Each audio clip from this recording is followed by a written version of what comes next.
नमस्कार दोस्तों, स्वागत है आप सभी का आपके अपने चैनल मोहित गोयल में। तो आज की वीडियो में हम डिस्कस करने वाले हैं क्लास 12 इकोनॉमिक्स के नेशनल इनकम का बहुत ही important topic value added method के बारे में। आज हम करने वाले हैं वैल्यू एडेड मेथड।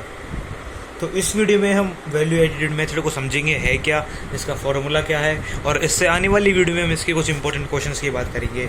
तो वैल्यू एडेड मेथड के कुछ इंपॉर्टेंट नाम हैं जो अदर नेम से भी पूछा जा सकता है। सो वैल्यू एडेड मेथड के अदर नेम्स क्या हैं? अदर नेम से अगर हम इसको ध्यान रखना चाहते हैं तो अदर नेम्स हैं इसके, सबसे पहला आता है प्रोडक्ट मेथड।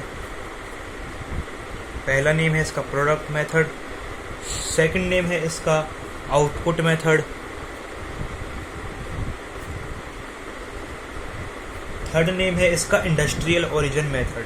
तो 3 अदर नेम है इसके जो कि वैल्यू एडेड मेथड को पूछ सकते हैं, यानी कि इन नाम से भी इसके बारे में पूछा जा सकता है। तो ये सारे वैल्यू एडेड मेथड के नेम हो गए। और इसका जो एक फॉर्मूलेटिक नेम है, यानी कि जो फॉर्मूले से रिप्रेजेंट किया जाता है वो होता है GDPMP। GDPMP कह सकते हैं हम इसको, या फिर GVAMP भी कह सकते हैं। GVAMP दोनों ही की बात है, दोनों ये फॉर्मूलेटिक नेम है, यानी कि फॉर्मूला में अप्लाई होते हैं। तो चलिए हम फॉर्मूला डिस्कस करते हैं। इसका फॉर्मूला है क्या? इसका फॉर्मूला होता है value of output minus IC for intermediate consumption. Minus IC मतलब इंटरमीडिएट कंजप्शन। जहाँ पे जो ये वैल्यू ऑफ आउटपुट है इसके अंदर बहुत सारी चीज़ें इंक्लूड होती हैं, जैसे कि इसके वैल्यू ऑफ आउटपुट के अंदर सेल्स होता है, क्लोज चेंज इन स्टॉक होता है, और production of goods for self consumption होता है।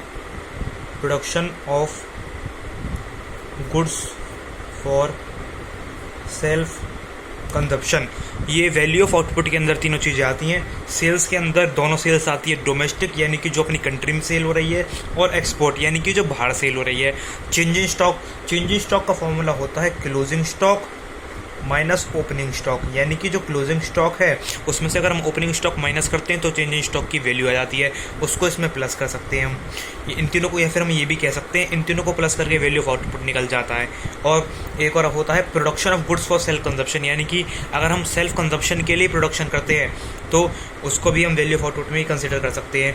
जैसे कि अगर हमको मान लो वैल्यू ऑफ आउटपुट की वैल्यू दे रखी है, सेल्स की वैल्यू दे रखी है और इसकी वैल्यू दे रखी है, तो हम इसकी वैल्यू निकाल सकते हैं। और अगर हम इनको इन तीनों की वैल्यू दे रखी है तो हम इसकी वैल्यू निकाल सकते हैं। तो ये वैल्यू ऑफ आउटपुट के अंदर जो चीज़ें आती थी वो हैं। इसके बाद इंटरमीडिएट कंजप्शन के अंदर जो चीज़ें आती हैं वो देखते हैं हम, वो क्या क्या है। इंटरमीडिएट कंजप्शन को हम IC से डिनोट कर सकते हैं, IC फॉर इंटरमीडिएट कंजप्शन। इसके अंदर होता है purchase of raw material, purchase of raw material plus में हायरिंग सर्विसेज, ये इसके अंदर आती हैं। इसके अंदर IC के अंदर यानी कि इंटरमीडिएट कंजप्शन के अंदर परचेज ऑफ रॉ मटेरियल के अंदर दोनों चीज़ें आ सकती हैं। जैसे कि सेल्स के अंदर एक तो अपनी डोमेस्टिक में सेल कर रहे हैं तो परचेज ऑफ रॉ मटेरियल के अंदर भी हम या तो अपनी डोमेस्टिक में परचेज कर सकते हैं, या फिर हम इंपोर्ट भी कर सकते हैं, यानी कि फॉरेन कंट्री से भी परचेज कर सकते हैं। तो वो दोनों ही परचेज इसके अंदर आ जाएंगी।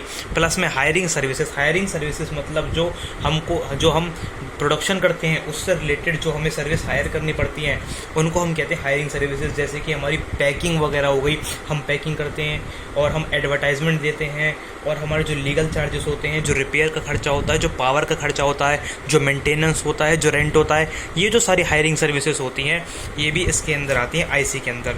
तो दोस्तों ये था वैल्यू एडेड मेथड। इसके अंदर इतना ही वीडियो के अंदर। नेक्स्ट वीडियो में हम इसके इंपॉर्टेंट क्वेश्चंस के बारे में डिस्कस करेंगे। तो अगर आपको वीडियो पसंद आई हो तो वीडियो को लाइक कीजिए और हमारे चैनल को सब्सक्राइब कीजिए।